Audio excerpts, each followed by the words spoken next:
തന്റെ വ്യാപാര നയങ്ങൾക്ക് തിരിച്ചടിയായ US supreme കോടതി വിധിയിൽ രൂക്ഷ വിമർശനം പ്രകടിപ്പിച്ച് പ്രസിഡന്റ് ഡൊണാൾഡ് ട്രംപ് കോടതി വിധി മറികടക്കാൻ മറ്റൊരു രൂപത്തിൽ ഇറക്കുമതി തീരുവ നടപ്പിലാക്കുമെന്നും ട്രംപ് പ്രഖ്യാപിച്ചു കഴിഞ്ഞു.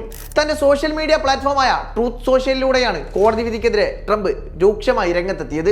സാമ്പത്തിക താൽപര്യങ്ങൾ സംരക്ഷിക്കുന്നത് ലക്ഷ്യമിട്ട് ട്രംപ് കൊണ്ടുവന്ന റെസിപ്രോക്കൽ താരിഫ് എന്ന നയം കഴിഞ്ഞ ഫെബ്രുവരിയിലാണ് US സുപ്രീം കോടതി റദ്ദാക്കിയത്. ഇത് ട്രംപിന്റെ വ്യാപാര തന്ത്രങ്ങൾക്കേറ്റ കനത്ത പ്രഹരമായിരുന്നു. ഈ നീക്കത്തിൽ നിന്നും പിന്നോട്ടില്ലെന്നും വിദേശ രാജ്യങ്ങൾക്കും കമ്പനികൾക്കും രാജ്യത്തെ ചൂഷണം ചെയ്യാൻ അവസരമൊരുക്കിയെന്നുമാണ് ട്രംപിന്റെ വാദം. എനിക്ക് ഏറ്റവും പ്രധാനപ്പെട്ടത് താരിഫായിരുന്നു. ഈ വിഷയത്തിൽ എൻ്റെ നിലപാടും രാജ്യത്തിൻ്റെ നയവും എത്രത്തോളം അനിവാര്യമാണെന്ന് കോടതിക്ക് അറിയാമായിരുന്നു.